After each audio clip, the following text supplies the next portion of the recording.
Hi guys, it's Laura from Mila J Salon. I am just checking in, making sure everyone's doing okay and staying sane in this craziness we have got going on with everyone staying home and what I like to call a staycation. I'm going to show you guys how to diffuse your hair today. I've seen a lot of people posting videos with blowout tutorials, but some of us have hair that's too curly for us to even imagine blow drying ourselves, and we're used to having somebody else do it. So here's another way that you can style your hair at home without having to use the brushes and the blow dryers to make your natural hair look really nice. My hair is freshly washed. It is really wet. I don't know if you can see it. It's still really dripping. I don't like to use a towel on my hair when I do my curls. I always use a t-shirt, whether it's the one I took off before I showered or just keep a couple old t-shirts on hand. We always go through them really fast in my house with two little boys. I like to take my hair and just lightly squeeze it to get some of the excess water out so it's not completely drenched and dripping down your face or dripping down your back. You don't have to go crazy. You do want it to stay really wet still before you put your product in. For me, my two favorite products for curls are the Milkshake leave-in conditioner. This one is really hydrating. It helps to really nourish your hair to help prevent any frizz. It's a nice base coat before your styling product. I have a little mini size. You just give it a couple squirts in there and scrunch it in. With my curls, once I've washed them, I don't run a comb or a brush through my hair. I will brush it in the shower or comb it in the shower, and then even while I'm rinsing my conditioner, I'm kind of scrunching it to help reactivate that curl that I brushed out.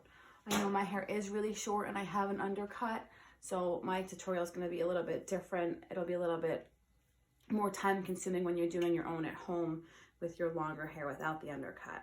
For my curling product, I like to use the Curl Perfectionist by Milkshake. This is one of my favorite products. It's actually why our salon started using Milkshake products, because I fell in love with their curl line.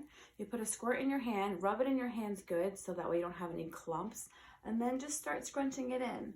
Don't be afraid to use too much product. For me, I find that more is better, especially if you're trying a new product that you haven't used before. It's better to use a little bit more and break it up after than to wish you had more and feel like you're left frizzy and your curls just get all fuzzy. I, again, have shorter hair, but I'm still going in a few times, doing a few pumps with the product.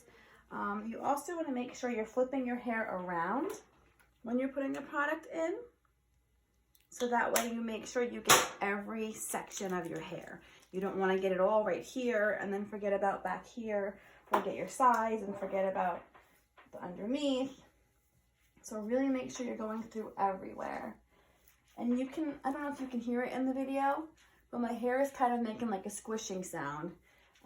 That's important. That's how you know you've got a lot of moisture in there, that you've got good product in there. And feel your hair. You'll be able to tell if one part feels like it has a little bit more product than another. And if you feel that way, you just put a little bit more product in. What I love about this product specifically is it doesn't really get hard and crunchy in your hair. It will keep a nice curl. It'll keep a defined curl without making it crunchy like using a gel. It's not as soft as using a cream. It's kind of like a combination. It's more of like a tacky cream. It works really well for various curl types. I've been using it for a couple of years now, and it works great on tight curls, on looser curls, on long, on short. You just kind of change how much leave-in you're using when you start, and you change how much product you're putting into your hair based on the length of your hair. Now, I wasn't even counting. I think I did like 4 or 5 squirts in there. For me, my ends are really dry because I had lots of blonde in there for so many years. It's almost out, but I still have a little, so I'm just going back in and putting a tiny little bit more just right on those ends so my ends don't get frizzy.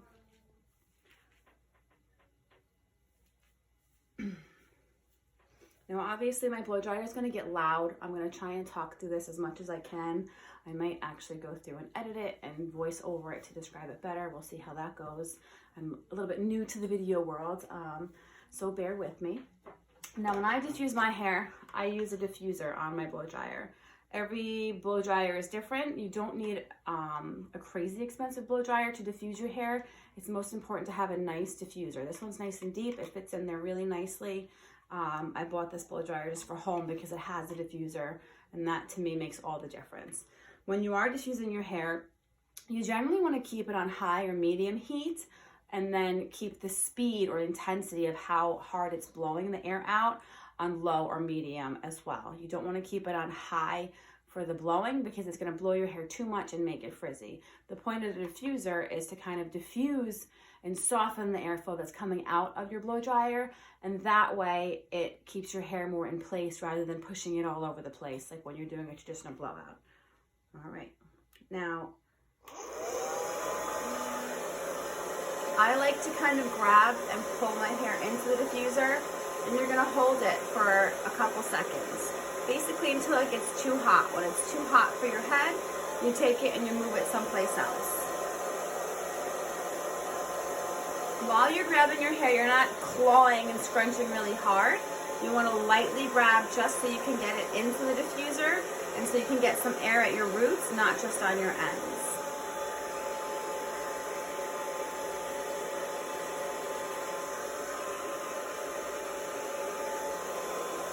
When I'm diffusing, I also like to flip my head around a bit.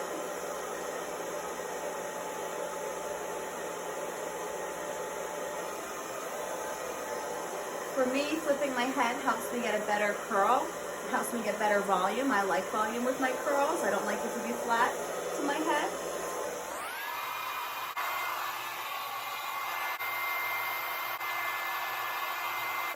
It's also nice to kind of wiggle a little bit. That helps keep it from getting too hot in one spot at a time and allowing me to really get that spot over and over again. Again, I like to flip it.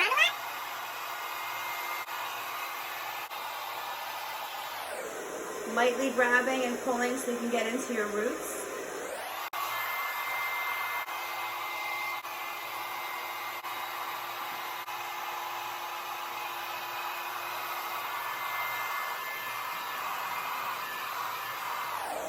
I am currently sitting. Sometimes it's easier if you stand and flip. You really want to get your curls into the bowl of the diffuser.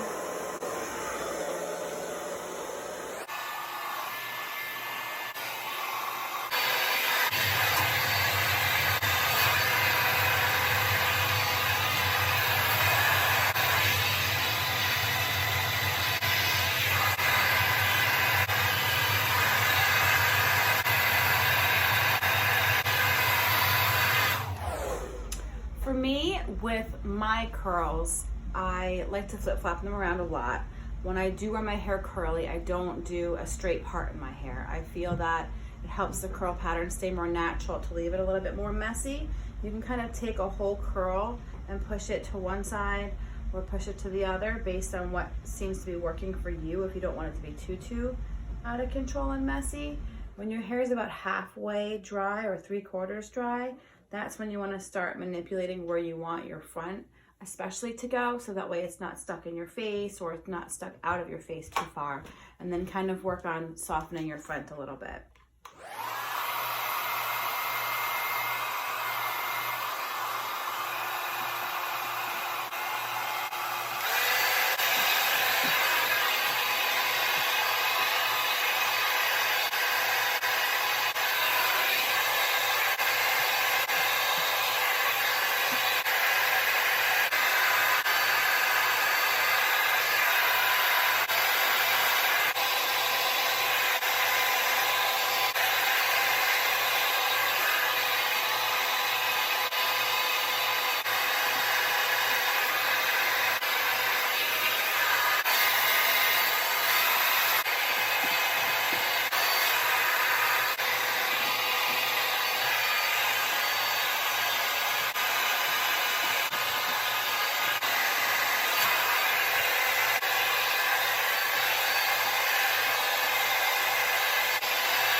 diffused hair. Once you're done, some people like to leave it a little bit damp and let it continue to dry in the air. If you do that, you want to touch your hair as little as possible.